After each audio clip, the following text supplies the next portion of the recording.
Hello, and welcome to another episode of Movies, They're Pretty Good.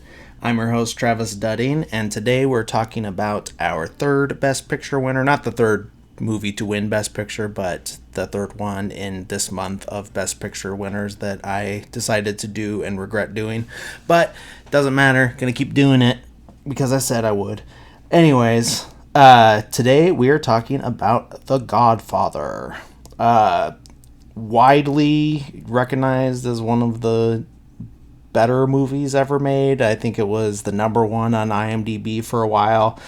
That IMDb's kind of bullshit too. I mean, everything's kind of bullshit if you really think about it. Like, everything gets gamed by people that are just like 5-star everything or 10-star. On IMDb it's 10-star everything, but The Godfather's like up there as like, it's highly regarded by a lot of different lists. So like, this is one of those ones. It's like, okay, yeah, I'll look into that one, and it's a good one. I really like this one. I think everyone's dad really likes this one.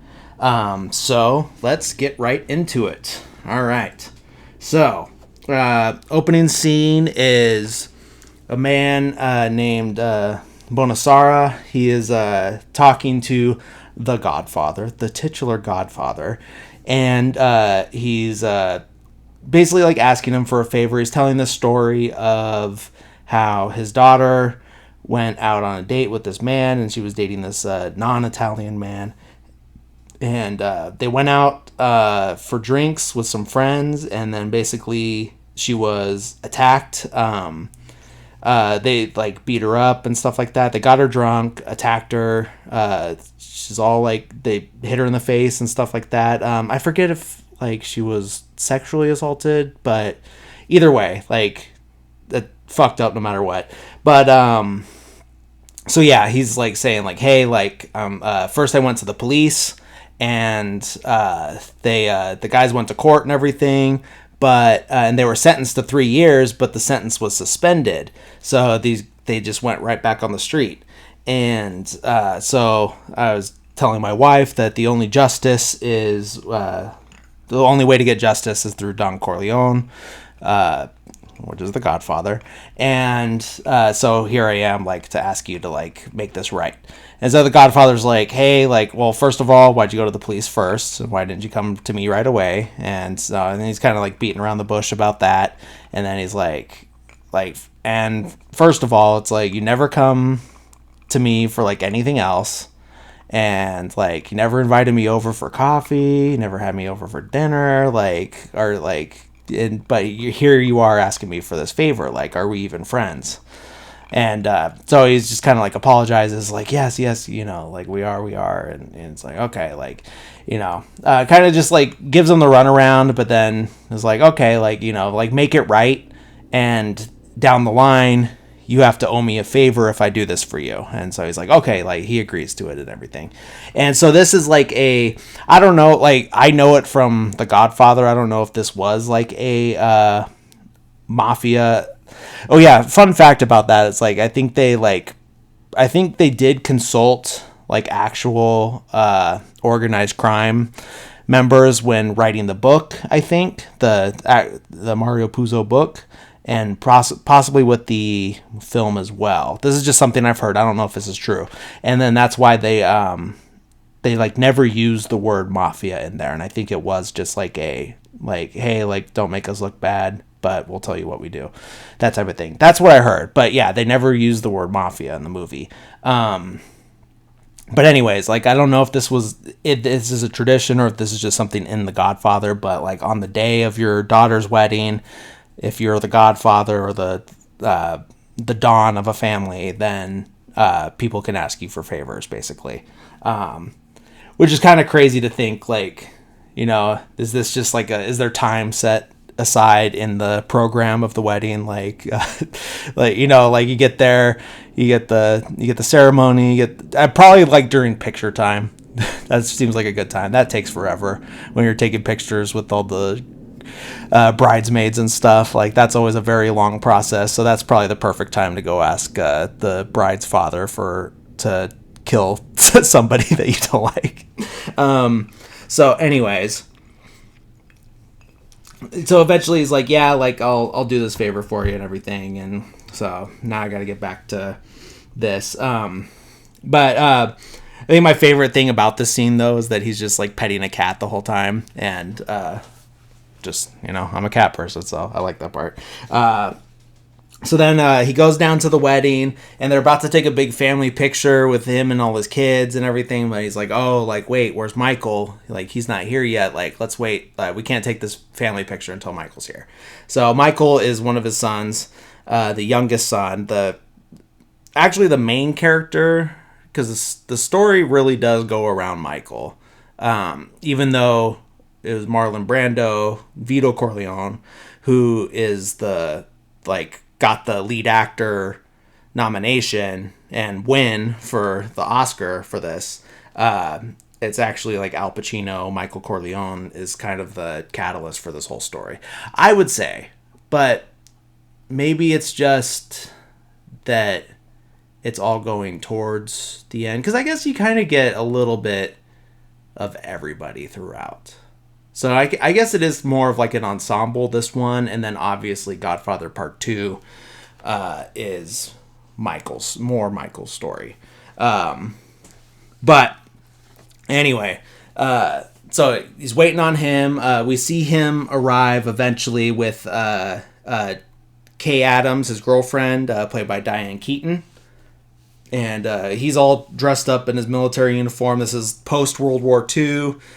So he's a war hero, apparently. It's mentioned offhand in another scene. And so, yeah, he's back from the war. And this was a thing that they did for a while, I guess. Like, every time anyone was on leave, they were always, like, still in their uniform. I'm glad they got rid of that by the time I went through, because boy, like those uniforms are a pain in the ass to put on most of the time. They're rarely comfortable, so I'm glad like I was able to take leave and just be in regular clothes, because oh man, that sucks. Especially those like 1940s uniforms are like just solid wool, not good for the summer, I bet. So all right, then we get like a couple scenes of different guests at the wedding, different mobsters and stuff. Like one guy's like a photographer takes a picture of one guy who we'll later find out is Barzini, and like once he gets his picture taken, he like kind of like snaps at one of his guys and says like, "Hey, like go get that camera."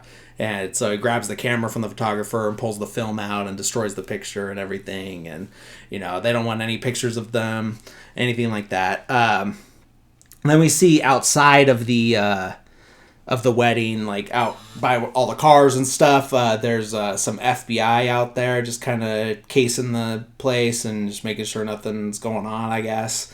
And then Sonny, the oldest son, is played by James Caan. Santino is his actual name, but goes by Sonny. So Sonny Corleone goes out there to like kind of kick these guys out and everything, but he realizes he can't really make the FBI go away, so he just kind of like accepts defeat on that front. But then he sees the photographer and smashes the camera, and then he kind of like thinks again about it, and then gives him some money to like pay for the camera. It's like, here, like don't take any of our pictures, but also like, I'm sorry, here's the money to pay for that. So I guess it's like a loophole so the FBI doesn't get mad at him. But so then we see Michael there sitting with Kay at a table, and she's noticing this guy like, hey, like that guy's like talking to himself, and he's like, oh, that's Luca Brasi. And anyway, and Luca's over there like basically rehearsing to talk to Don Corleone, because basically he's like one of his heavies, and just like does all this stuff for him, and he wasn't expecting to get invited, and he's like really like honored by it, so he wants to go in and say thank you and everything, but he's like nervous about it, so he's out there like practicing, which I related to heavily as someone who basically has to rehearse talking on the phone or ordering in a drive-through to make sure I get it right. So I'm right there with you, Luca. Anyways, moving on. We get like a little bit of a conversation between Don Corleone and Tom Hagen, played by Robert Duvall. He's kind of like the adopted into the family guy that they've known since he was a kid. He kind of got brought in off the street from Sonny, had known him. And like he didn't have any parents or anything. He's basically orphaned and out on the streets. And so they brought him into the family, and he gets treated like a son and everything. And he's like their lawyer, and kind of like a consigliere. But yeah, so and he's also the lawyer and everything for the family. So there's a conversation between him and Vito, the Don, and basically this is where you get like, this senator sends his regards, that sorry he couldn't be there, but he knows you'll understand. And then he's talking about, and then all these judges sent gifts and everything. So this is where, like, without like directly saying it, you find out that there's a lot of senators, judges, politicians of all kinds on the payroll of this organized crime family. So they got a lot of connections and everything like that, which will come into play a little bit later. So then back out at the wedding, there's a bunch of people start like screaming and like cheering and stuff because someone has arrived, and it's Johnny Fontaine, who's apparently like this famous singer and everything. And even Kay's like, wow, like I didn't know you know Johnny Fontaine. And she's like, yeah, like do you want to meet him? And she's like, oh, like just amazed and stuff. And he's like, oh, like what's he doing here? Like, oh, my father helped him get his career started and everything. And then we'll get a little more on that in a little bit.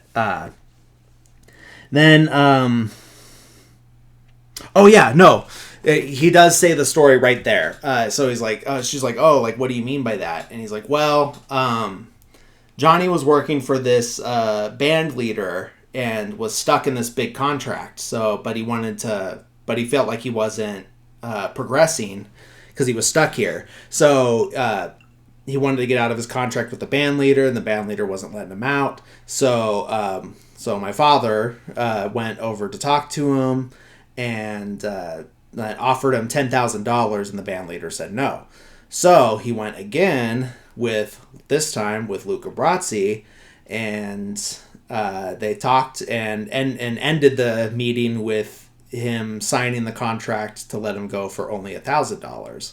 So Kay's like, what? Like, that's crazy. Like, what? Like, why? Like, what changed his mind? And he's like, Michael kind of hesitates. He's like, well, because Luca Brasi put a gun to the band leader's head and my father told him that either his signature would be on that new contract or his brains, and it was up to him. So, and then Kay's like, what? Like, what are you talking about? And he's like, don't worry, that's my family, but that's not me. You know, I'm not like them. But just like, kind of like, hey, like, be careful, but also like, I'm a good guy, so don't worry about me. So then it cuts up to the office where now Johnny's up there talking to the Godfather and saying like, hey, like my singing career is going well, but like I'm kind of losing my voice a little bit, and I don't want to just rely on that, and I want to get into acting and get into movies. See, there's this movie coming out, and like literally the character was written for me. It seems like it's it's perfect for me. I was born to play this role, but the studio head's not gonna, like, won't hire me, and it's up to him. And but I have to do this. I have to do this. This is gonna like make my career, you know. And it's like, is there anything you could do? And so I forget. Yeah, I forget what the whole. I feel like there was some like, hey, like you got to do something for me, but I forget what it was. But I think that comes into play later. But basically, he's like, oh, like like, yeah, like, I'll get it done, like, later. And he's like, well, that's the thing, is that it starts shooting next week. And so he's like, okay, like, don't worry about it. Like, I'll get it taken care of.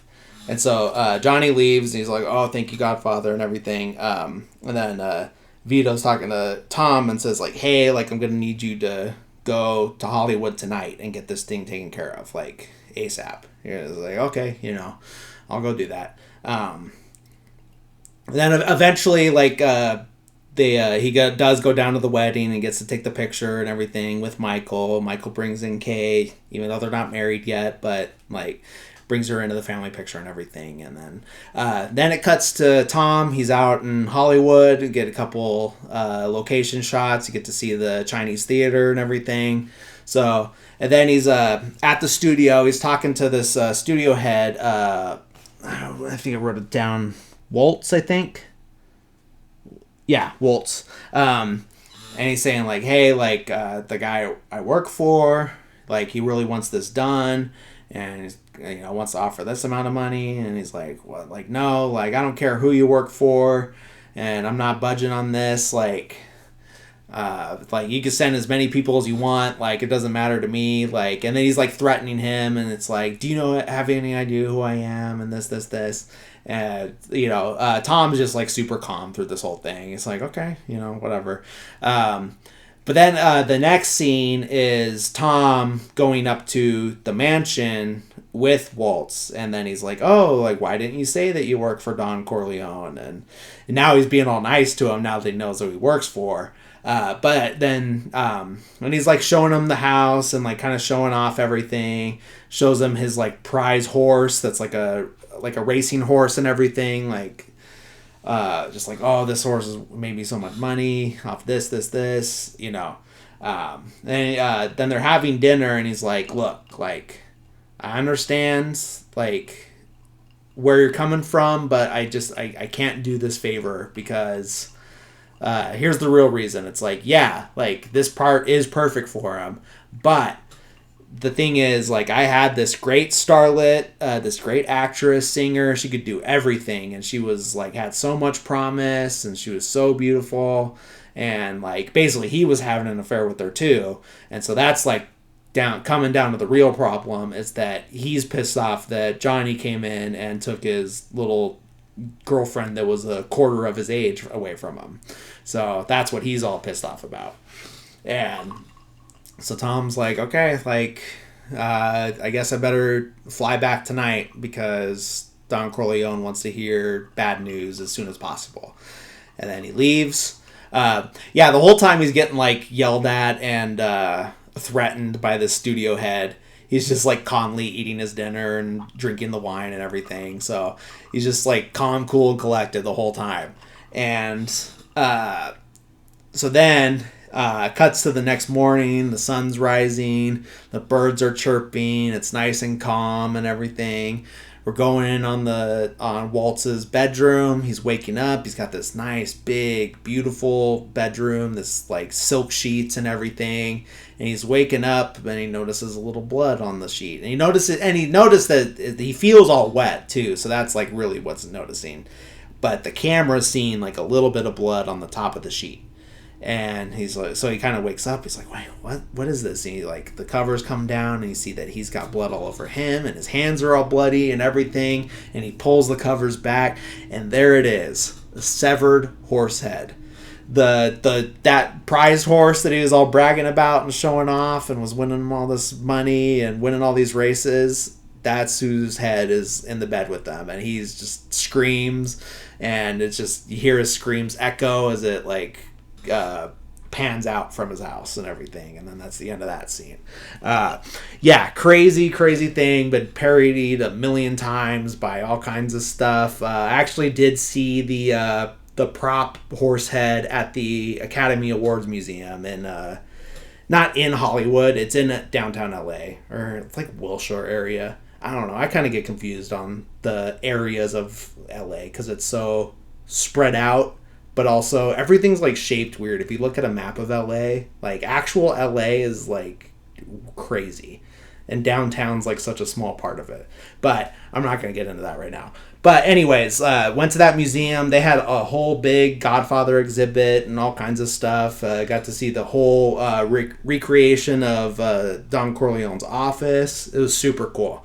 Probably my favorite part of that visit. But I plan on going back and hopefully seeing some other cool stuff when they reset all the exhibits. Anyway, so back at the house, there's this meeting between Don Corleone and some of the sons and Tom and some other guys, and they're talking about like, hey, like a lot of these people like were wanting to get into narcotics and stuff like that, like these other families, and they want to meet and everything. And Vito's just like, no, like I don't want to get into drugs and stuff. Like it's like more about like gambling and stuff because it's kind of like a nobody gets hurt type of thing, you know?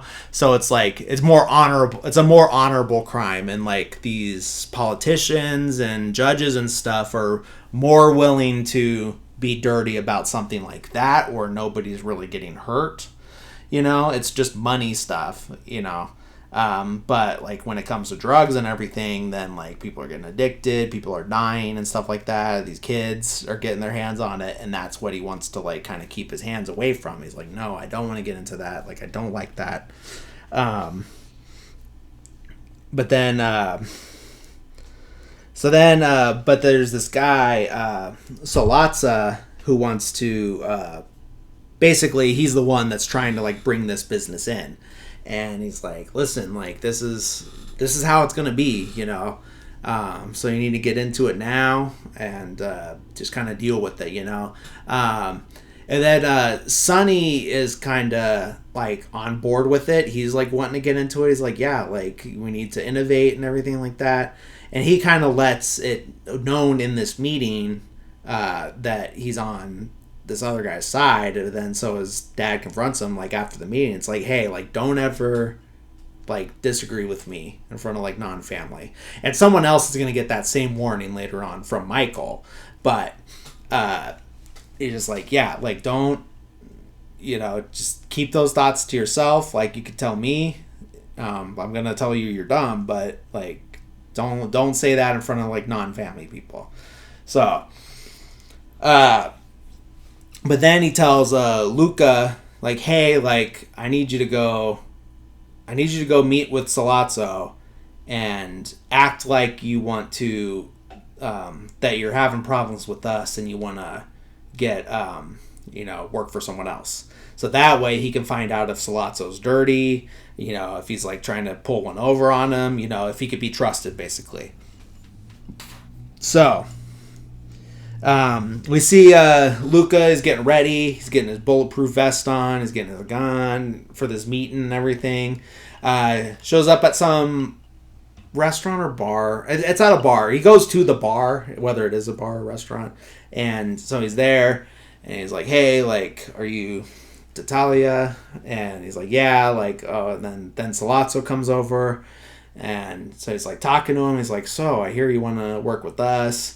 And he's like, yeah, like what can you offer? Like, what's in it for me, basically? And so he tells them, and then he's like, so what? Like, and Sollozzo's like, so what do you think? And so Luca's trying to like play it cool and everything, and so he's like acting like he's got to think about it and everything. So he goes to light a cigarette, and he like leans in, and the bartender guy, Tattaglia, or works for the Tattaglias, I forget.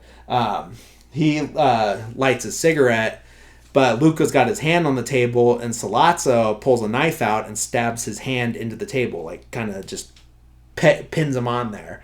And so Luca's screaming, and then he gets, the wire around his neck and gets suffocated and everything. So it gets choked out, and then there goes Luca. So that plan didn't work. So then Tom is just out like Christmas shopping and stuff, and then these guys pull up in their car and like make him get in, And he's like, okay, like he gets in eventually. These are Sollozzo's guys. So they take Tom in. And also during this, like while they have Tom, then Don Corleone, like after this meeting and everything, after he's done for the day, he's leaving. The normal driver called in sick, suspicious, and so Fredo, I think he's the middle brother, or maybe he's the oldest, but it's either he's the oldest and was too dumb to like take over everything, or he's in the middle and that's why. But he's too dumb, so that's why Michael gets it like later in the end. But anyways, like Fredo's older than Michael. That's all I know for sure. So Fredo's like, oh, like Polly called in sick, so like I'll go pull the car around. Like I don't mind.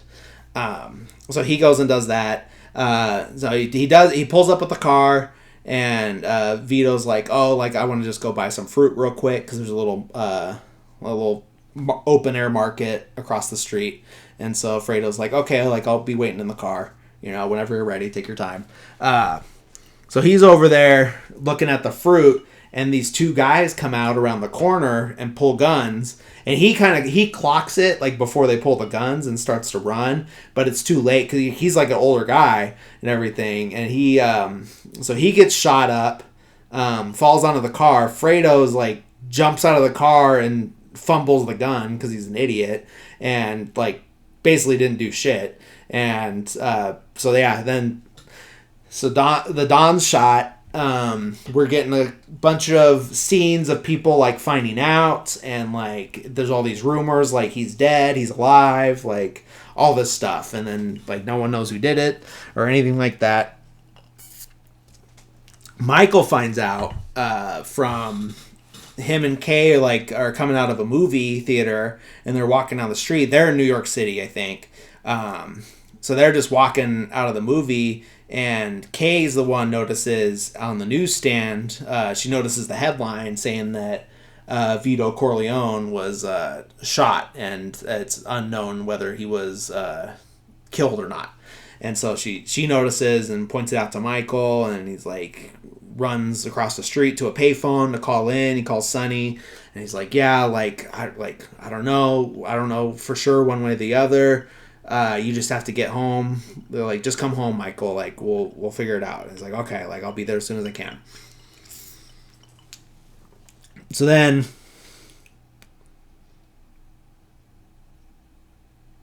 so Sollozzo's talking to Tom. So that's who, he kidnapped him and everything. Those guys that work for Sollozzo. And he's like, hey, like, I know, like, and Tom's like warning him, like, like Sonny's gonna like come after you. Like, he's reckless and he's gonna bring everything he's got. And Sollozzo's like, I'm not really worried about him. Don't worry about that. Like, because I think once he calms down, he was on my side in that meeting. So like, and he knows it's the right thing to do and everything. So I just need to lay low while he calms down, and we can get this business, this narcotic stuff going.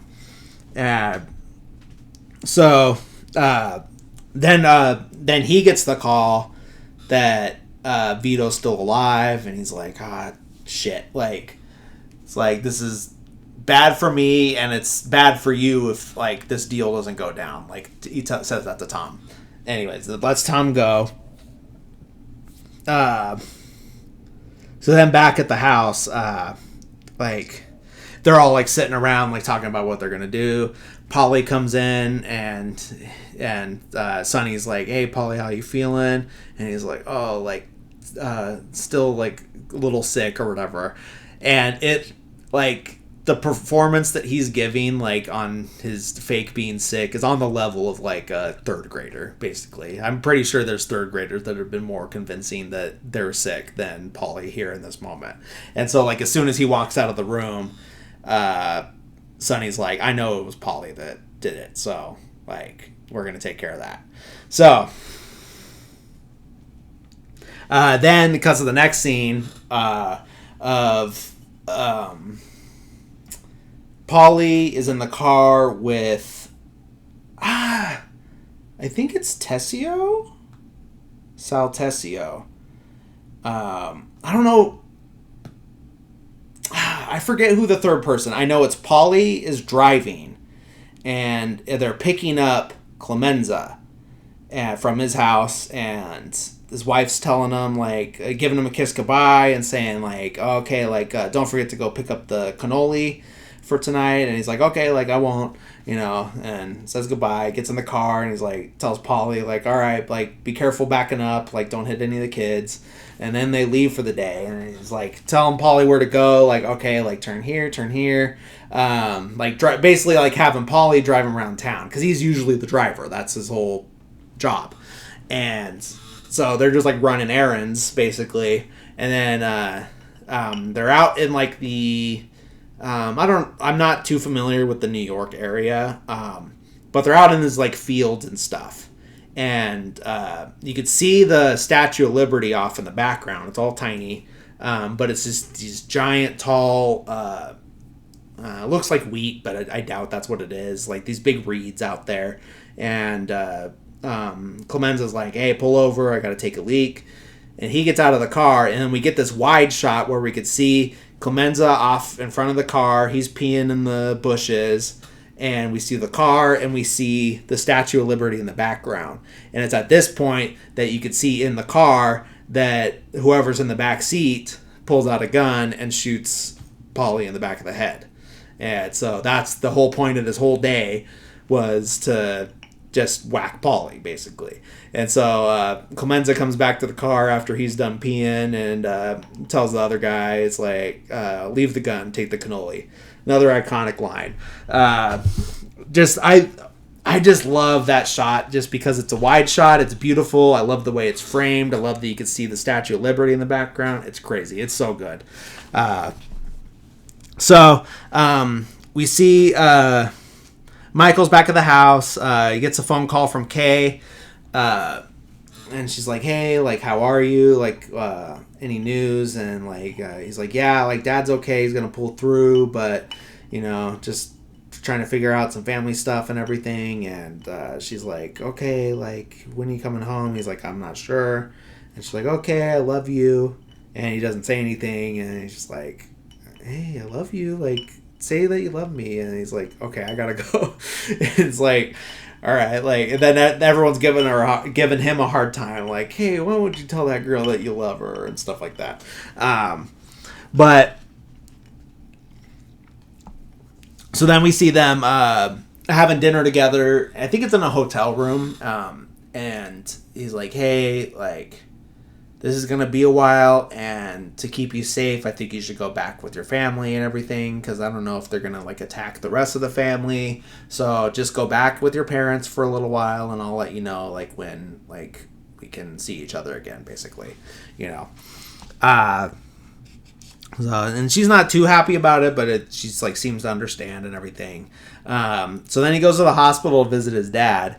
He gets up there, and he's like, okay, like, there's supposed to be guards, so where is everybody? Because it's, like, completely empty. There's even, like, sandwiches that just got left in, like, the one room, like, that, like, were, like, half eaten. So it's like, okay, this is, like, super suspicious.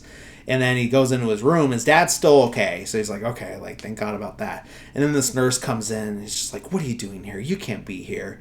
And he's like, what happened to, like, the guys that were guarding here? And she's like, oh, the cops sent them home. There was just too many people here. You can't have this many visitors. And then she's just, like, not getting it, like, at all. Like, just completely oblivious to what's really going on and everything. And so he basically just, like, says, like, hey, like, do you know who my dad is? Because there's people coming to kill him, so I need you to help me move rooms or whatever. So she does, like, she's like, okay, so they get him moved to another area of the hospital and everything.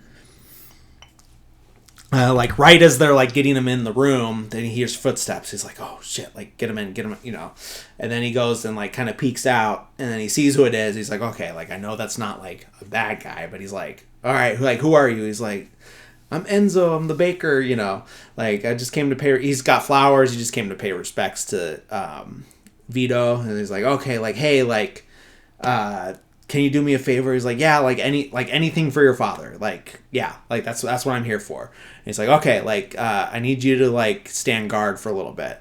And so they go outside of the hospital and they kind of just are standing on the stoop. And he's like, hey, like put your hand in your jacket like you have a gun, you know. And he's like, okay. And then Michael does the same. And they're just standing there in the light. This car pulls up all slow. It's kind of like, and they're kind of scoping it out and everything. And then they pull away. They're like, okay, like there's guards there still. So then they leave. But then, like right after that, then here come a bunch of cop cars. And out comes this captain. He's like, I told you, he uses one of the slurs against Italians. I forget which one. It doesn't matter. Not like I need to say it. But he's like, I thought I told you guys to get out of here. Like, what are you doing here? And he's like, so basically it's like, you kind of get the gist that like this guy's dirty and that he got paid to like kick everybody out of there and make sure that like the assassins could get in there. Then Tom shows up and he's like, hey, like, oh yeah. And then like Michael's like talking back to him and everything.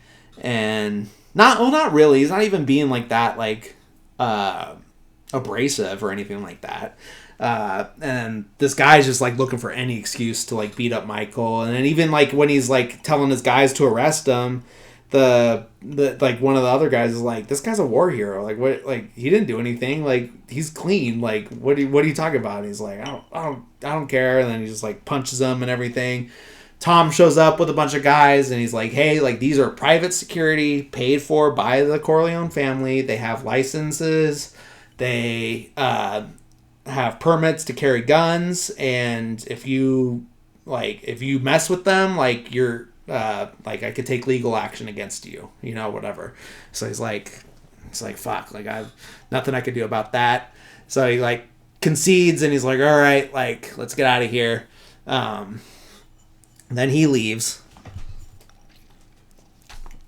So then I don't know if it's later that night, next day, whatever, it's a meeting with everybody and they're like, okay, like basically like this plan, like how are we gonna kill Sollozzo? You know, because obviously he paid off this cop, this police captain, and we got to do something about it because they're going to come back. They're going to keep coming back and trying to kill Dad. So what are we going to do? And then Sonny's talking about like killing the captain too, McCluskey, and Tom's like, no, you can't just kill a New York City police captain, like. That's against the rules, basically, for the like the crime families and stuff. And Michael's like, "How about I do it?" You know, and he's like, "But like McCluskey's dirty. Like he's getting paid off, so he's breaking the rules. It's not like he's a clean cop or anything like that. And we have journalists on payroll that can flip the story and talk about how he's dirty and everything like that. So how about I go in there and kill him? And the way to do it, though, is like, hey, like if you set up a meeting with me, they're going to frisk me and everything, right? And they're going to do it in a public place.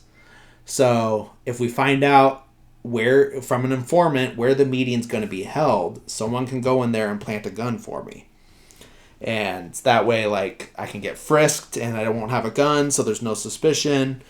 And they're going to think they have the upper hand on all this. But, like, I'll just, you know, during the meeting, I'll get up, go to the bathroom, and get the gun, and then kill them both, you know. So this would be Sollozzo and McCluskey, the corrupt police captain. So they set up the meeting and everything.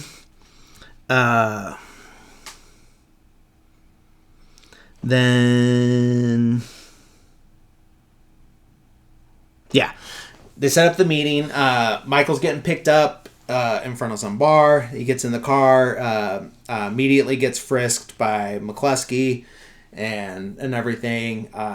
And so they're going off to the meeting. They're going across the bridge, and they see the sign like going into New Jersey. And Michael's playing dumb, like he doesn't know where they're actually going. And he's like, "Oh, we're going to Jersey?" And he's like, maybe. Salazzo's like, maybe. And then the guy, like, flips this, like, crazy U-turn on the middle of the bridge and then goes back the other way. So Salazzo thinks that he's, like, tricking Michael. Like, he doesn't know, like, where they're actually going and everything. Like, he's, like, trying to, like,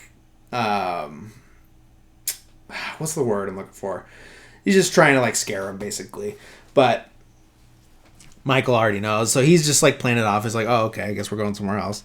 They get to this restaurant. It's Louis' Italian-American restaurant. And they get inside, sit at the table.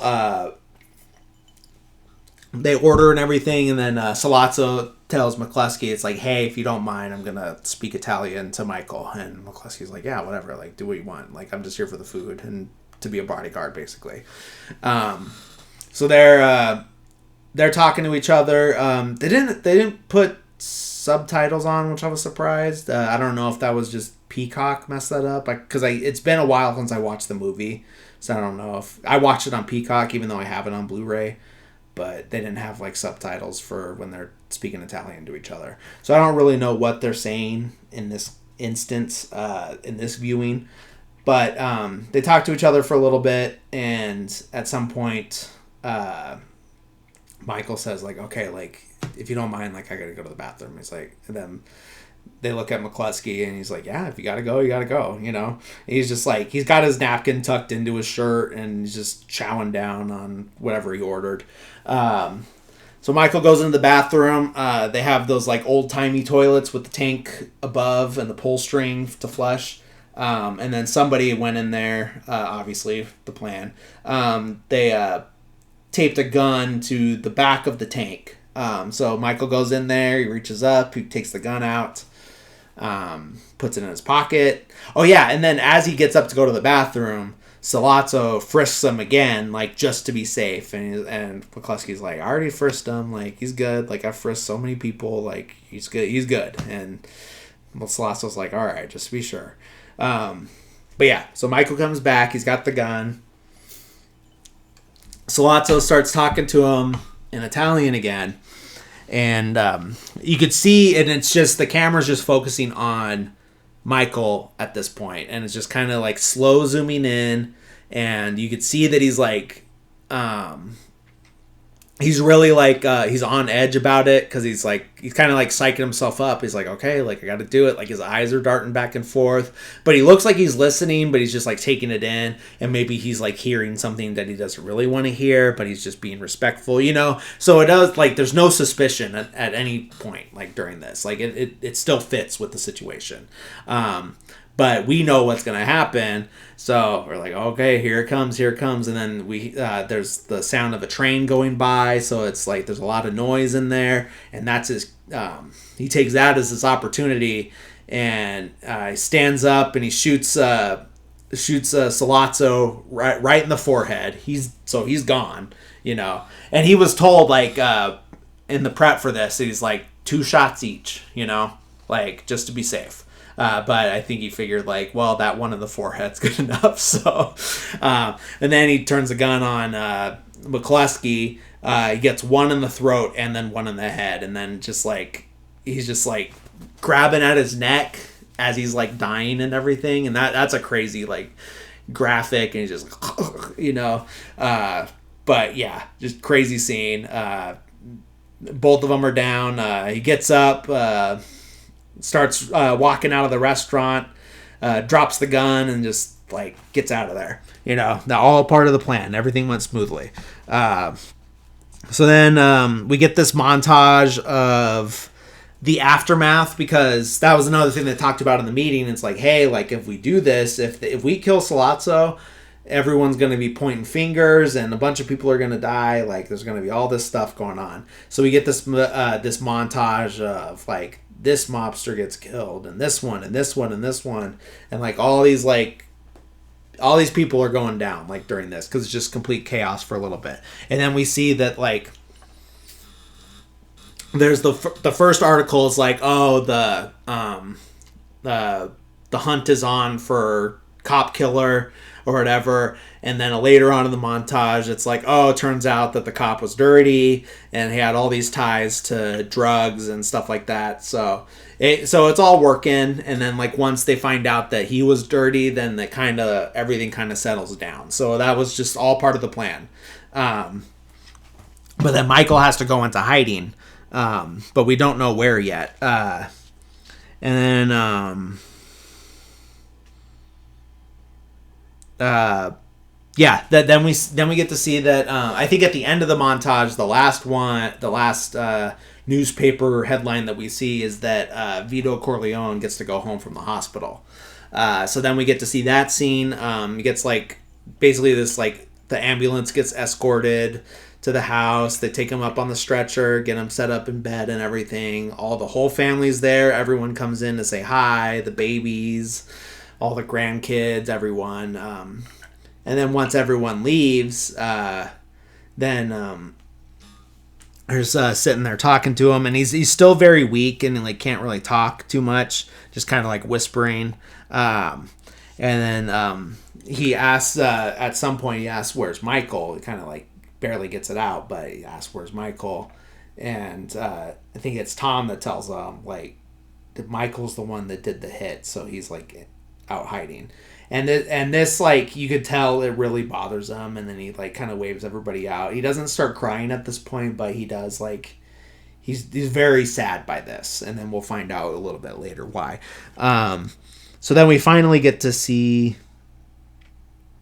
Oh wait, never mind. One more thing, real quick, is then we get a couple indications that so the wedding at the beginning was Connie, the daughter of Vito, and her husband Carlo. So it was that wedding. So we get a couple indications that he's kind of being a dick to her, and at least being like verbally abusive at this point. And that's as far as we know at this point. So we get a couple indications of that. Then we finally get to see where Michael's been hiding, and he's in Sicily. He's got this some bodyguards and stuff, and he's being monitored, or not monitored. What am I saying? He's being protected by Don Tomasio, I think.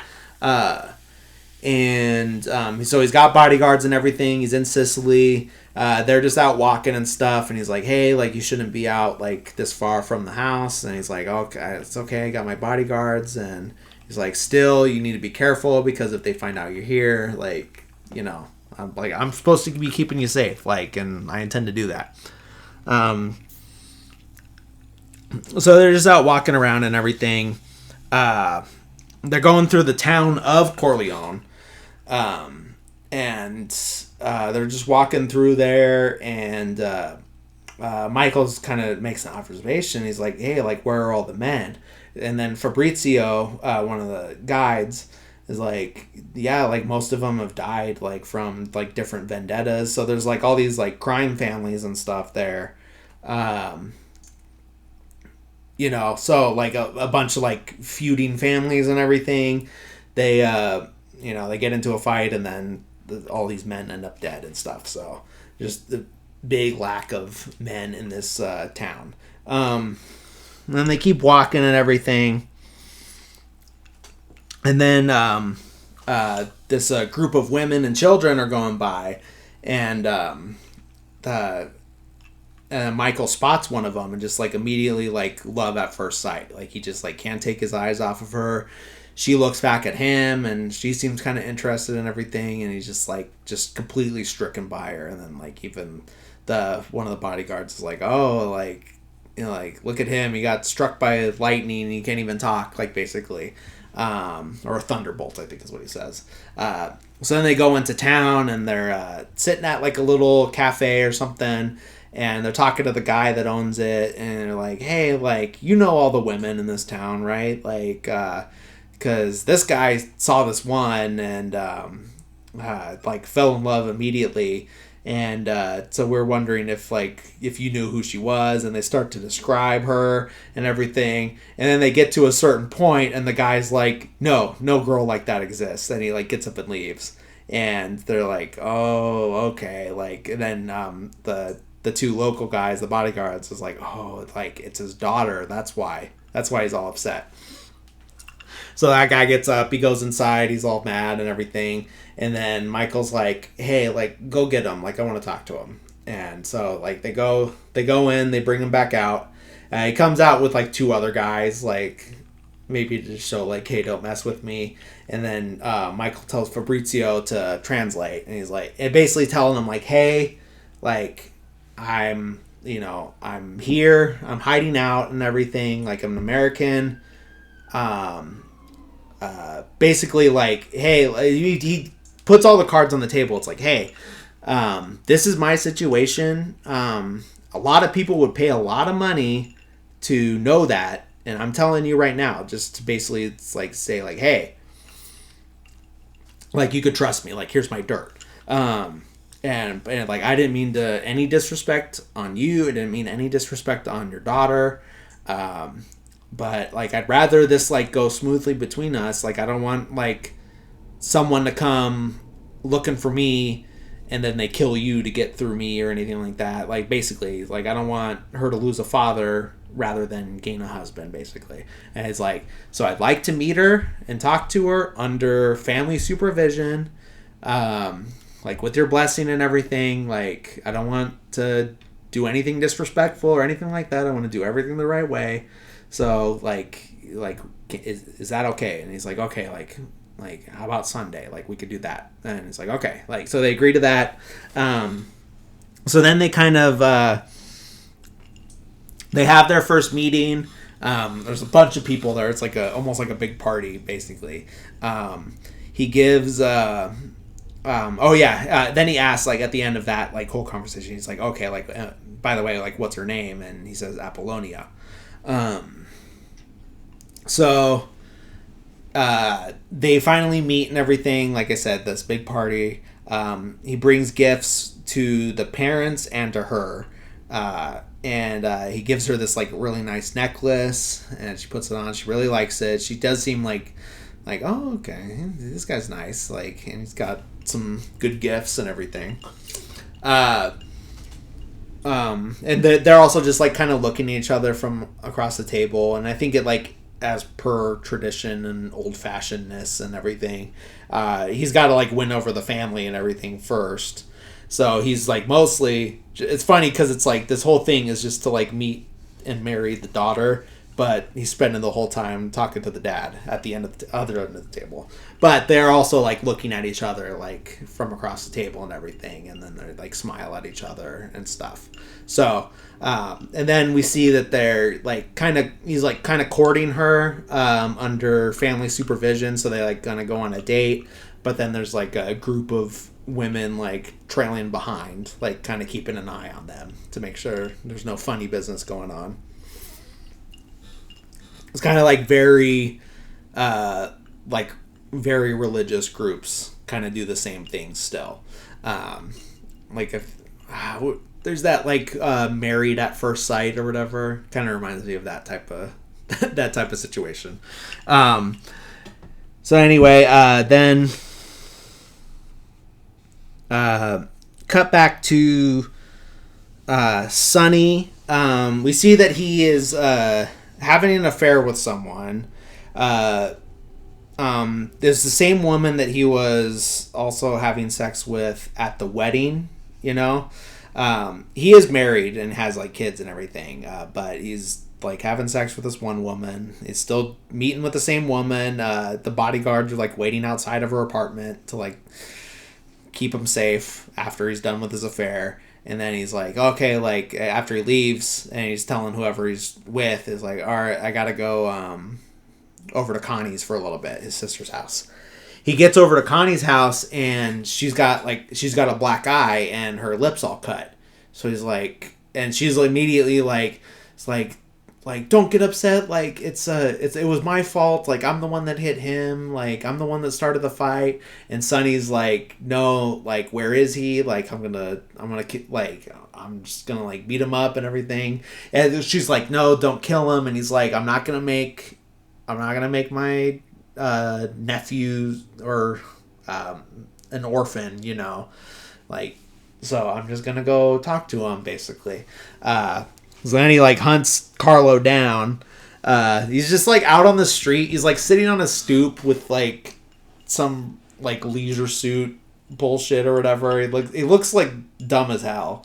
And he's just like out on like the streets playing dice or something. And the car comes flying up. Sonny jumps out of the car. Carlo already knows what's going on, so he runs for it. But he doesn't get too far before Sonny like tackles him and throws him up against the wall, and he's just like beating the shit out of him. Just like he's just like destroying him. Like Carlo's not getting anything in, and like at one point, like Carlo like has grabbed onto a rail, and Sonny just like bites his finger. And Carlo's screaming. That's my favorite part of the whole fight. And then and then he also pulls Carlo's shoe off of his foot and then throws it at his head.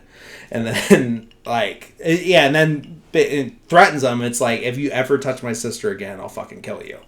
And so Carlo's been sufficiently warned at this point. Will it work? We'll see. So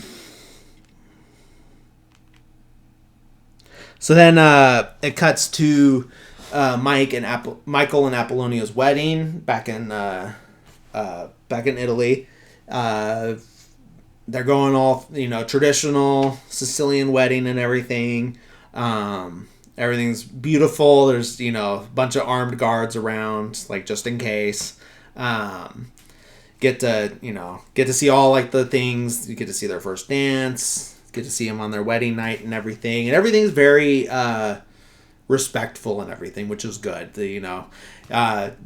You would very much worry about that, especially a movie from the 70s with about a crime family that maybe they weren't the best at treating women. So this could have been a very dark scene or whatever, but it was okay,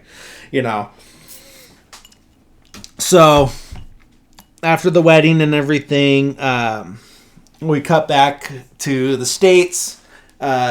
Kay shows up at the family compound at the gate and everything. They let her in because they know who she is. Tom comes out and talks to her. He's like, hey, like you can't just show up like that. He's very nice, but he's like, hey, like, you gotta like call or write or something, before you just show up. And she's like, I've been trying to, like, I just need to get a hold of Michael. Like, can I just give you this letter and you give it to him? And then he won't take it. He's like, well, like, I can't take that, because if I do, then technically under a court of law, then that means I know where his whereabouts are, or it could be inferred that I know where he is, and I don't. Like, so, like, I gotta stay clean of this, but like, hey, come in, like, we'll talk and everything, okay? So she does that. She goes in there. So then we see Connie, who is pregnant, by the way, like, during all of this. Oh wait, maybe she wasn't pregnant the first time. No, she was, because it's the first kid. That's right. So yeah, she was pregnant the first time that he beat her up. She's a little more pregnant in this scene. They get a phone call at the apartment. She answers the phone, and it's a woman asking for Carlo. And she's like, is Carlo there? And she's like, no. Like, she's like, oh, like, well, just tell him that I can't make tonight. So basically, he's made some date with some random woman. And so that, yeah, and then Connie knows now. And so she's very upset about this. But then she goes into Carlo, who's getting ready to go out, and she's like, hey, like, I made, like, dinner's ready. She doesn't bring anything up at this point, because at this point she's just being like kind of playing it cool, but also just like not wanting to get too upset about it, because she knows who Carlo is, so she doesn't want to start a big fight. So she's trying to keep it cool, but he's being just a total asshole about it. and just like, no, I'm not hungry. And she's like, you literally just told me to make you dinner. And he's like, well, I'm going out. And it's like, oh, like, well, maybe you can have dinner with your slut or whatever, like that whore that just called. And he's like, yeah, maybe I will. And then, and she gets upset. She starts breaking plates in the kitchen, and he's just calling her a brat and everything. And then she just destroys the dinner table and everything, and like throws the wine at him. And then he pulls his belt off and starts hitting her with it. And then it cuts away, like after he like chases her in the closet basically, and we hear her getting hit, and we hear her screams and everything. So then it cuts away from that. Then we see Sonny getting a phone call from Connie. Well, it's just a phone call at the house because it's the mom who answers first, but she can't hear because she's holding one of the babies, and the baby's crying. So then Sonny takes the phone, and he hears Connie crying, and basically gets out what happened and everything. And then he's pissed at this point, and he just like flies out of the house. He gets in the car. Tom's like, wait, like, you can't go right now. It's not safe. And Sonny's not listening. He just like gets out of there. And then we see him driving out to like, go either beat him up again or kill him. And then he gets to a toll booth, and he pays the toll, and then the cop, or like not the cop, but the toll booth operator kind of fumbles with the coin and drops it, and then he goes down to get it, but as he goes down to get it, he closes the window, and it's like, okay, that's kind of weird. And then Sonny's looking ahead, and the car that went before him is still sitting like right ahead of him, and he's like, what the hell? And he like honks at him like, move. But then the car throws it in reverse and then backs into him real hard, and he's like, what the fuck? And then right as that happens, out pop a bunch of guys in the other toll booth with machine guns and just start firing at Sonny, and he gets like obliterated with like a billion bullets. Yeah, it just gets destroyed. Like, I don't know, like, what, either him or the guy in the beginning of RoboCop. Like, I wonder who got shot the most times. Or Willem Dafoe in Platoon. The three of those, like, get some kind of award for getting shot, like, way too many times. So then, but then Tom gets there like after it's too late and everything, and he's like, oh, like, no.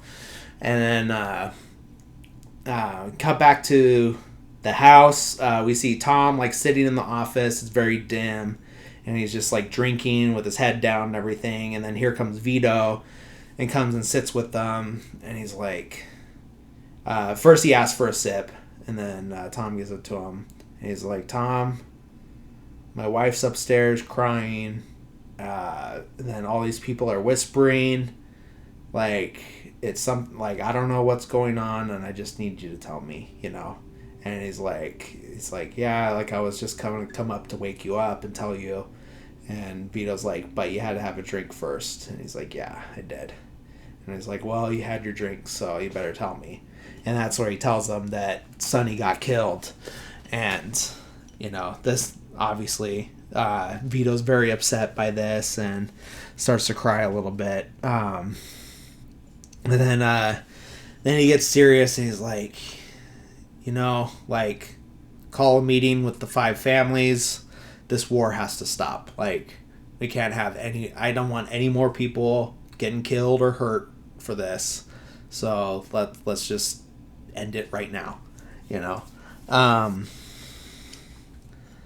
Oh, yeah, and then he says, like, oh, and then call Bonasara, the guy from the beginning who was, like, whose daughter got attacked and everything. He's like, call him, like, I'm ready to cash in that favor.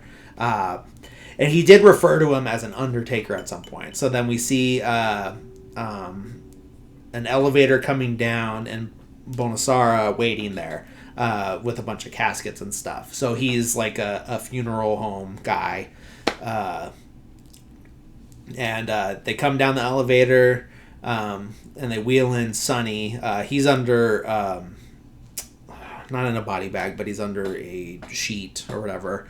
And they wheel him in, and Don Corleone's there, and he's like, hey, like, I need you to do me a favor. And he's like, yeah, like, anything for you. And he's like, it's like, but, like, what's the favor? And then he kind of pulls he's like, I need you, like, I can't, his mother can't see him like this.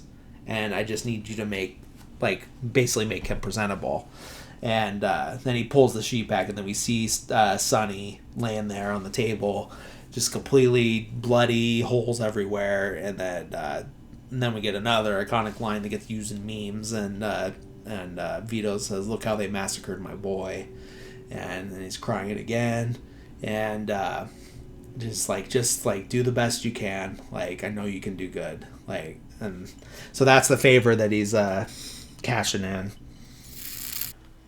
So we cut back to Italy. We see Michael's teaching Apollonia how to drive. She's in the front seat. They're just doing circles in the driveway.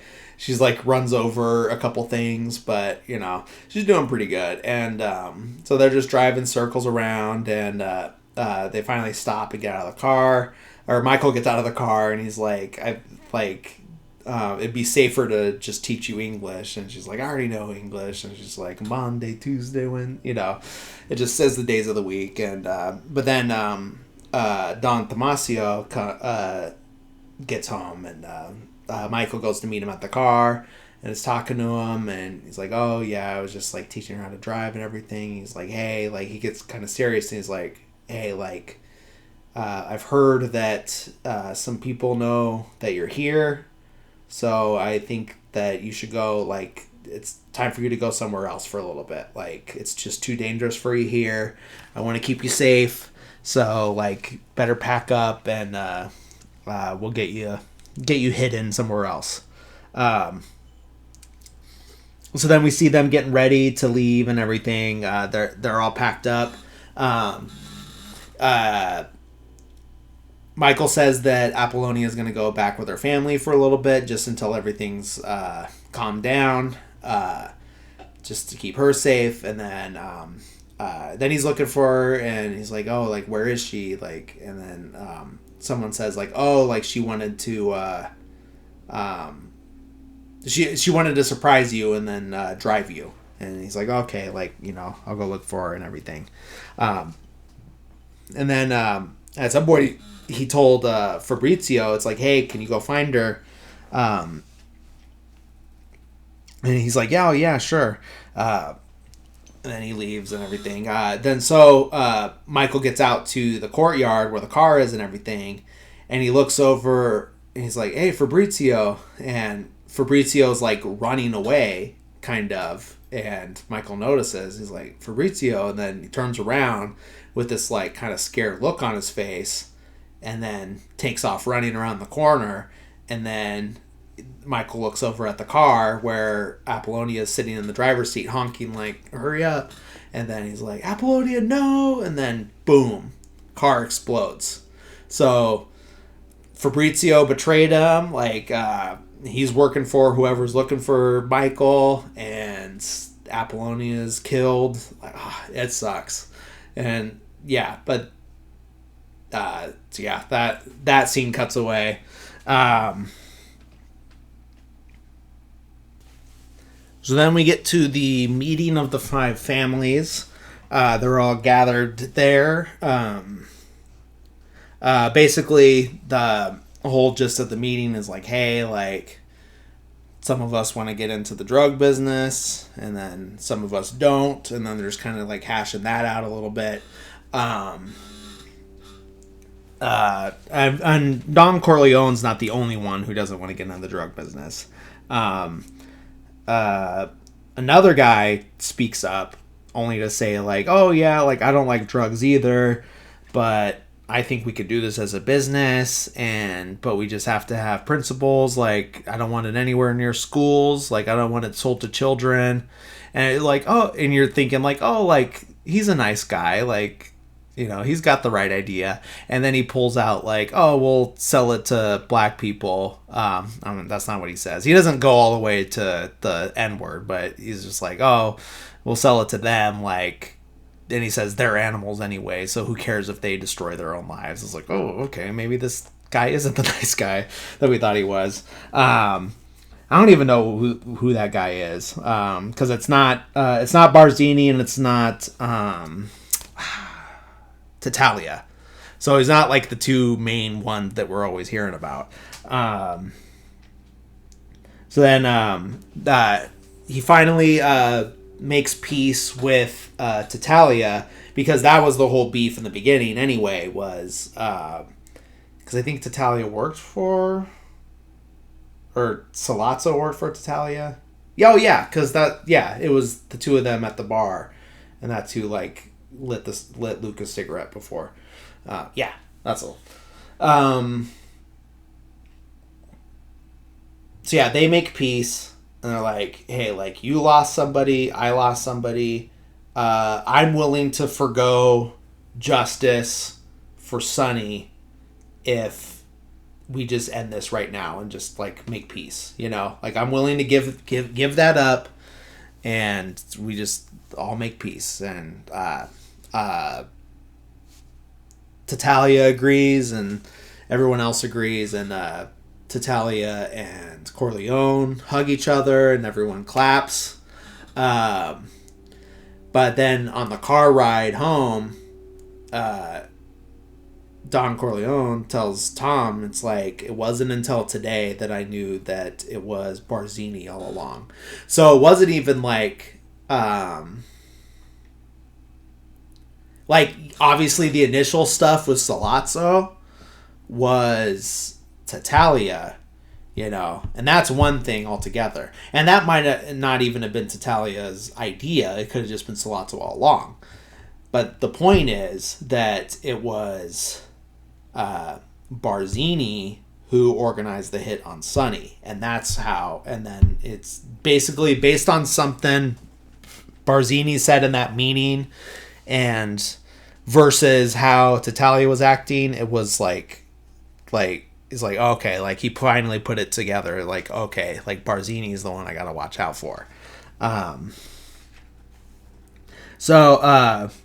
Then we see Kay. She's like walking a bunch of kids from school or whatever, like escorting a bunch of kids. Like, I don't know if she's the teacher, it doesn't really say, because this is literally the only scene that we see like that, because Michael shows up, gets out of a car, and she's like, Michael, like, how long have you been back? He's like, I don't know, like a year, maybe more. And you're like, what? Like, that was a big time jump. So yeah, this big time jump out of nowhere. And he's like, hey, like, I'm back, like, let's get married. And she's like, no, I don't know about that. Like, and then cut to a few scenes later, and they're married and have a kid that's 3 already. But I think there's a couple things that happened before that.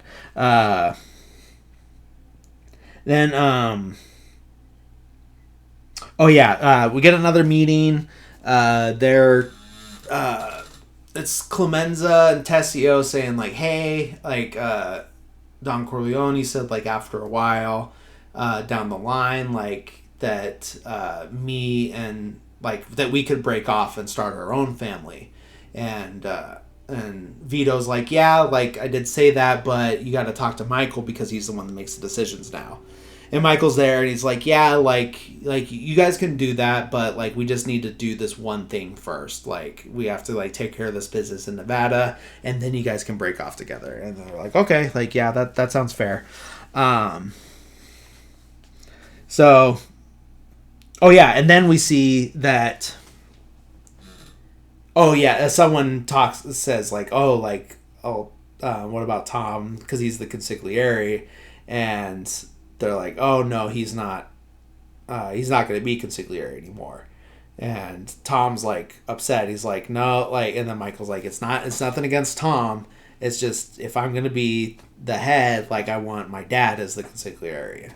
And so then Tom's like a little upset after the meeting. He's like, what? Like, I'm out now? And then Michael tells him, he's like, hey, like, I need you, like, the stuff we're gonna be doing down the line, it's gonna get dangerous, and I need a wartime consigliere, which you are not, and that's fine. That's nothing against you. And like he's like, and then he basically tells him, it's like, hey, like, all the stuff that happened, that's not your fault. It's like, Sonny was a bad Don. You were a great consigliere, but Sonny was just a bad Don.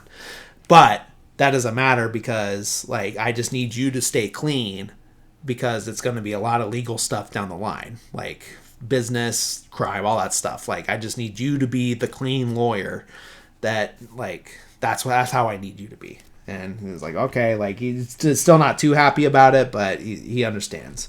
So then Michael goes to Vegas to meet with Fredo, because he's been out there, doing whatever this whole time, running the casino stuff. And then, so he goes to see him. He's, like, trying to show off, like, he's got this band and everything, and all these, like, call girls in there, like, he's like, hey, like, look at all these women, like, you can have any of them. And Michael's just like, no, like, I don't have time for this. Like, this is business meeting. Like, get these girls out of here. And Fredo's like, okay, like, shoos them all away. So then we find out that the whole point of this going out to Vegas and everything is to buy out this guy, Mo Green, who's been running these casinos for the family and everything. And they're like, hey, like, we're just going to buy you out. Like, we're done with you, like, because we don't really like the way that you've been handling it. So we're just going to buy you out and everything. And Mo Green thinks he's way better than he is. And he's like, who do you think you are? Like, I've done so much for you, and I don't need you guys, because I could go to Barzini and he'll pay more money and everything. And Michael's just like, yeah, I don't like the way you've been, like, slapping my brother around in public and stuff. And, and then he's just like, like, whatever, like, you can't talk to me like that. And then he leaves and everything. And Michael still plays it cool and everything, but kind of, like, makes it known, like, hey, like, don't fuck with me. So then this is where we see that Michael now has a 3-year-old with Kay. Another big time jump. And then we find out in this conversation that they're having that Connie and Carlo have had another baby, and they want Mike to be the godfather. And so he's like, okay, like, I'm going to think about it. So then we see Michael and Vito. They're having a conversation in the backyard. They're just saying, like, just, like, talking business for a little bit. And but Vito tells him, he's like, hey, like, I never wanted this for you. Like, it was going to be Sonny. And then, like, I knew, like, Fredo couldn't even handle it, so I wasn't even thinking about him. But, like, I wanted you to, like, go off and be a senator or something. Like, I wanted you to, like, governor, Like, you were going to be the clean one. You were going to be the good one, It's like, and he's, like, basically saying, like, I have no regrets for what I did. I did everything I could to support my family, keep my family safe, and I did what I had to. And I'm not saying, like, I regret that, but I just didn't want that kind of life for you. I wanted it to be, like, easier and better for you.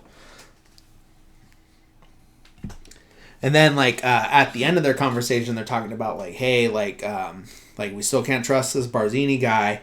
So, but just, like, let it be known, like, whoever comes to you saying that Barzini wants a meeting, they're the one that's, like, dirty and, like, working for him.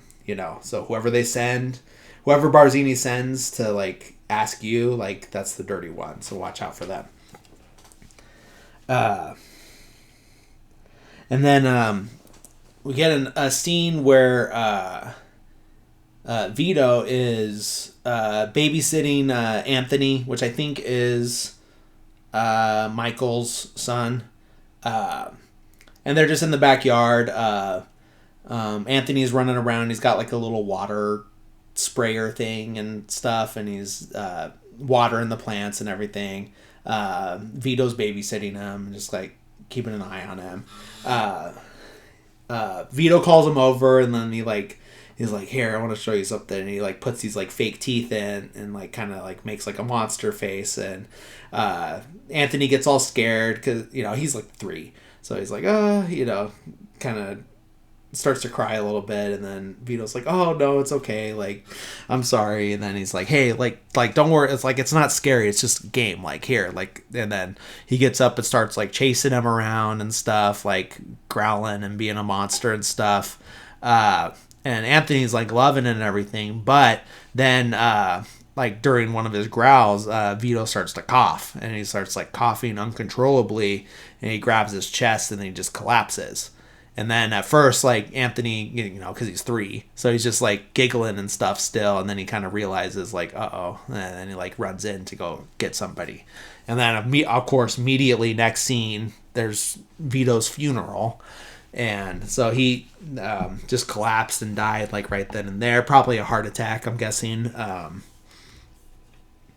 then, so at the funeral, Michael's just kind of keeping an eye on everybody, because he knows that someone's like, gonna betray them, or especially, and then that was the other thing that Vito was talking about. It's like, hey, like, after I die, it's gonna be like another chaotic thing, and a bunch of people might try to come after you. So like, just be careful.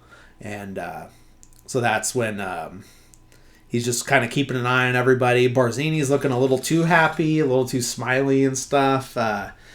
Some people are talking to him, and then here comes Sal Tessio, and he's the one that comes over to Michael and says, like, hey, Barzini wants a meeting or whatever. Like, I'll set it up. It'll be at my place, so it's, like, nice and safe. And then Michael's like, oh, okay, kind of playing along. But then he knows, like, okay, like, Tessio's the one. Like, he's the rat. He's the one betraying us and everything.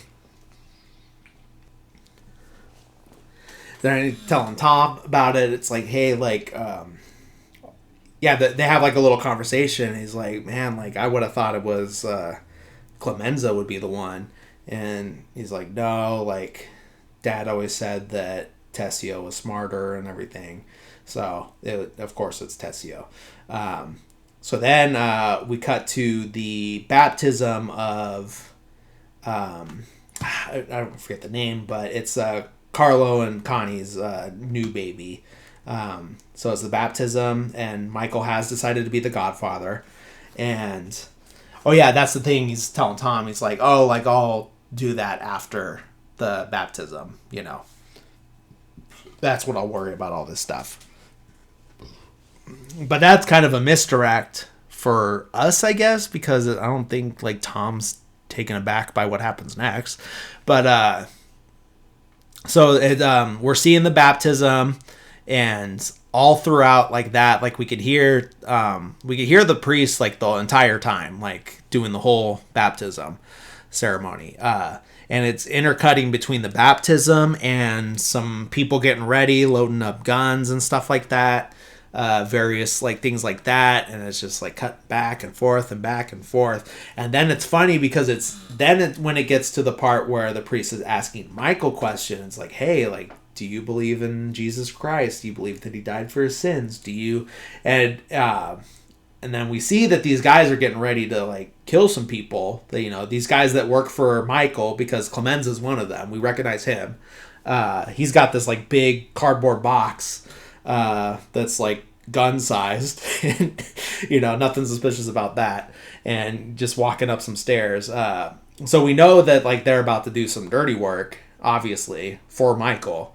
And it's right when it gets to the part where it's like, do you denounce Satan and all wrongdoing and all this stuff, And Michael's saying yes, but as he's saying that, then we get the montage of all these people getting taken out, by Michael's orders, We see Mo Green getting shot and killed during his massage. We see Barzini get taken out on the steps of wherever he was.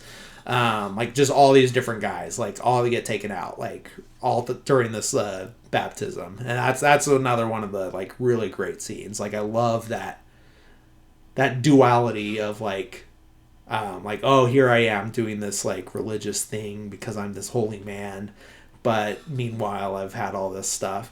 And that's It's reminiscent. Obviously, like, this came way before, but the scene in Breaking Bad where Walter White's like just waiting on the phone or waiting for the text or phone call that all of these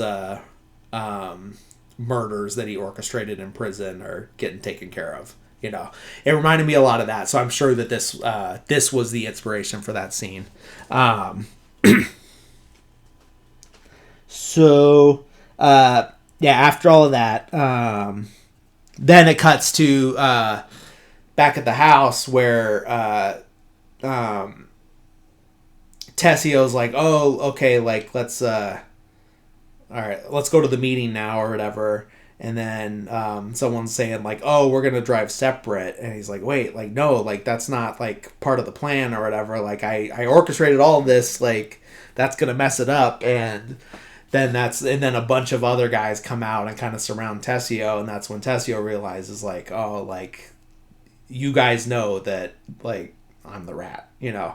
And then he just looks at Tom and just says like, tell Michael it was just business. Like I always liked him. And Tom's just like, oh yeah, I know, but you know, I gotta do what I you did what you had to do, and I gotta do what I gotta do, you know.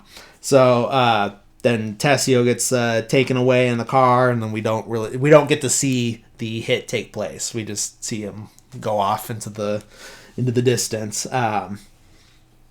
So then Carlo's back at the house because like after the baptism,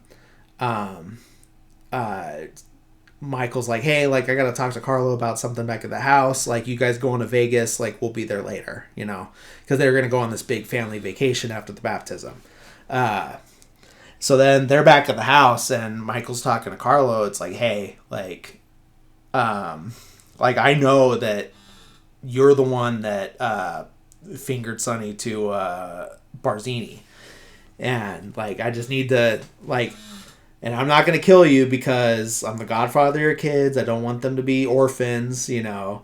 So I just want you to be honest with me. And it's like, and your punishment is you're going to be out of the business. And that's it, you know. I'm not going to kill you. But I need you to be honest with me. And so he finally gets the information out of him. It's that, he did, he is the one that like, gave Sonny to them, you know. He's the one that put Sonny in that situation where he was going to get killed, and gave them the information like, hey, like here's where it's going to be and everything. So he's like, hey, like just tell me, like I'm putting you on a plane to Vegas, and you're just going to hang out there. You're not going to have anything to do with the business. Just be a dad, be a good husband, and that's it, you know. And then he's like, but I just need you to tell me, and I'm going to know if you're lying, but I need you to tell me, it was it Barzini or Tatalia that like hired you or approached you. And then he tells them that it was Barzini. He's like, okay, all right. You know, and that's, that just means that, yeah, like it was the right one, that he took out the right people and everything. So I think that he needed that peace of mind for himself. Because he was just going off the hunch that his, you know, from what his dad said and everything. So he's like, okay, like, all right, then off you go to Vegas. And so Carlo goes out, he gets in the car.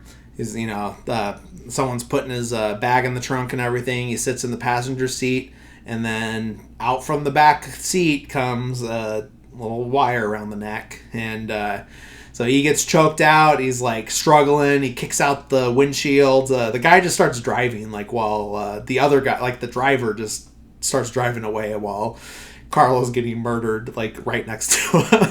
But I don't know, like what, like why he like started driving. But anyways, yeah, it's a crazy scene because you don't, all you see is his feet, like because the camera's like on the hood of the car. And you just see his feet kick out the windshield and everything, and he's just like kicking and struggling, and then his legs get all bloody because, you know, broken glass, and then eventually the feet stop moving.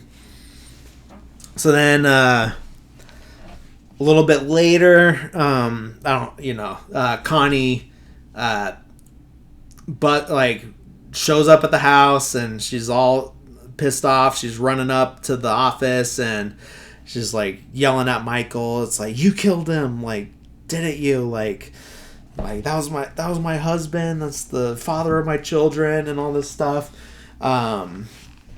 Like, and you waited till dad died so you could do it, so no one could stop you and all this stuff. And he's like, no, like, come on, you're hysterical. Like, take her upstairs, get her a doctor and stuff like that. And then Kay's there, like, no, he couldn't do that. But then once Connie's out of the room, then Kay's like, Michael, like, did you do it? And like, just like, tell me, like, did you do it? And he gets all mad, and then he's like, I told you, like, don't ask me about my business or anything like that. But then he's like, okay, like, fine, like, this one time you can ask me about my business. And then she asks, like, okay, like, did you do it? And then, of course, he lies immediately. He's like, no, I didn't do it. And then she's like, oh, okay, all right. You know, she was, like, relieved and everything. It's like, okay, like, I think it was just, you know, caught up in the moment and everything. Like, I think we both need a drink. And then she's like, oh, yeah, okay, like, you go make us a drink. And so she's out in the hallway preparing a drink. And then she looks back at him. And then some other people have gone into the room. And they're talking to him, and then they go up to Michael and they kiss his hand and everything. And then this is where she kind of gets like, okay, like, maybe he was lying to me. Maybe, you know, like, what have I got myself into? Because they're treating him the way they treated his dad, and, you know, all this stuff. And then you just see, like, as the door closes to the office, and she's, like, looking down the hallway, and you get that, like, shot of her face, like, just very unsure of the future and herself and her husband and everything. And then it just kind of says everything about it. And then that's how the movie ends right there. So yeah, like, really love this movie. Didn't see it till I was probably in my late teens when I finally got to see it. Yeah, great movie. I still have not seen the third Godfather, and it took me forever to watch part 2 in its entirety, because I would catch it on TV, bits and pieces of it, you know, like, I would catch the beginning, I would catch, like, the middle, I'd catch the end, like, random parts, you know. But yeah, like, and we'll get to that one eventually. I'll do an episode on that one. But yeah, man, such a good movie. Like, it really is. And you don't realize until, like, you've seen this, like, how much stuff is, like, bit from this. And it's not, like, I'm not the type of guy to be all like, oh, this ripped off this, you know. Like, sometimes I am, but rarely. Because there's really only so much you can do. And I think there's a way to honor what you've, honor your inspirations rather than just, like, completely copy. And I think the biggest thing is just to be honest about it. Like, if you're going to be like, oh, like, I really liked, like, my biggest inspiration was The Godfather, and I just really wanted to make a movie like that. And then there's, like, stuff that's similar to it and everything. That's one thing. But to, like, sit there and be like, oh, like, this is a completely original idea, and then it's just, like, the same as some other movie. That's where I don't respect you as a filmmaker. So, but I don't know why I got on that tangent. But yeah, like, so many references, like, literally. So recently I was watching with my brother the Jane Austen's Mafia, which is, like, one of those, like, spoof movies that was made in the 90s. So it's, like, very Airplane, Naked Gun style humor. It's Jay Moore is, like, the main Michael Corleone type, and I saw that one when I was pretty young, like, when it came out. I think, like, right when it was available on VHS, I went and rented it and everything, and you know, and I enjoyed it when I was a kid and everything. But watching it this recently, like a month or so ago with my brother, it was way more fun because now I had seen all of the movies that it was spoofing. I had seen The Godfather. I had seen Casino. I had seen was Goodfellas, So I knew all the references this time, and I'm like, oh man, they're like right on the money with most of this stuff. I still haven't seen Once Upon a Time in America. I think that's the other one that's like the main main material being spoofed. But yeah, mostly The Godfather and Casino, I think, are the big ones. That made that movie more enjoyable. I'm not going to sit here and say that that's like peak cinema is Jane Austen's Mafia, but it's a fun movie, especially if you've seen these movies. And if you like, I'm only going to recommend it if you like Airplane and if you like Naked Gun already. If you hate those movies and you don't like that sense of humor, then stay away from this one. I'm not going to recommend it to you. But yeah, great movie. Obviously a Best Picture winner.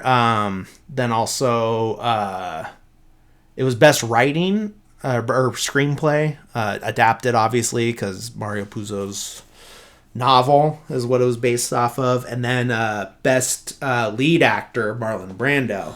And then, of course, there's the legendary moment at the Oscars where Marlon Brando was not present to accept the award, and he sent an indigenous woman, Sachin Littlefeather, to make a political statement about the treatment of the indigenous people of this continent by the Americans and stuff like that. I don't remember the full speech or anything, and so I'm not going to do it justice to give the pointers and stuff. But yeah, famously treated like shit for the rest of her life, by Hollywood and stuff. And it's insane to think that Hollywood did that to her, and then now at the beginning of the Oscars telecast, I guess that's good, that's progress and everything, but it makes you wonder how many it took so long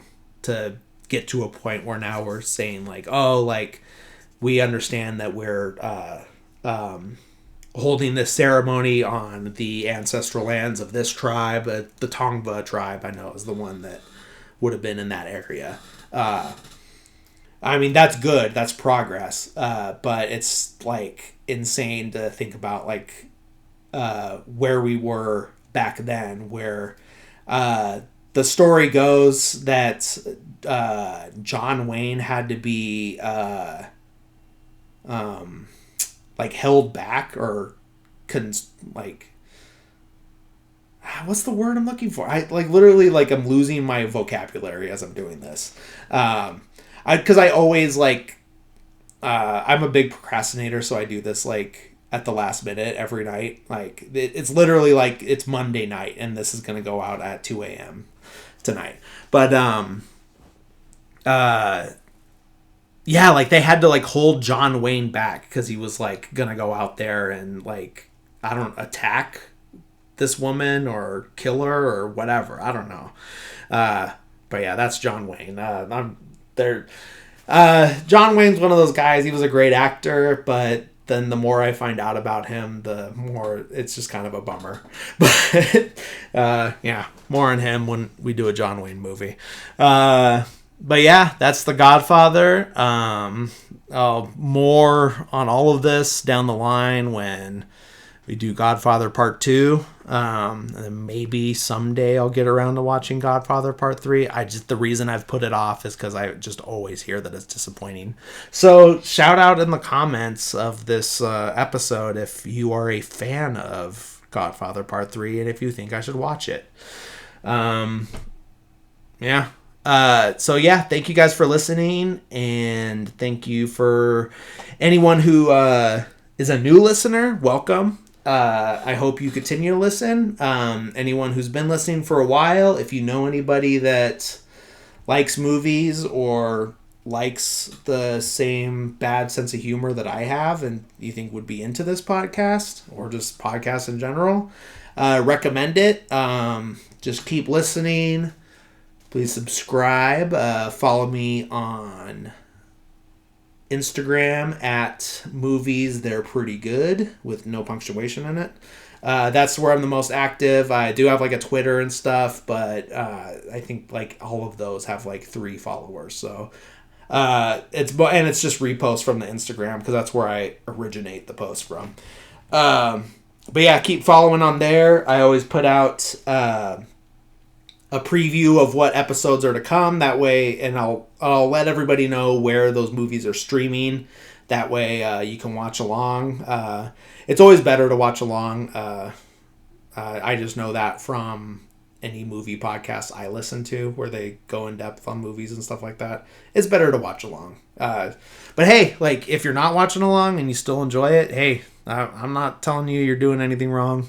I'm just telling you my preferences for myself.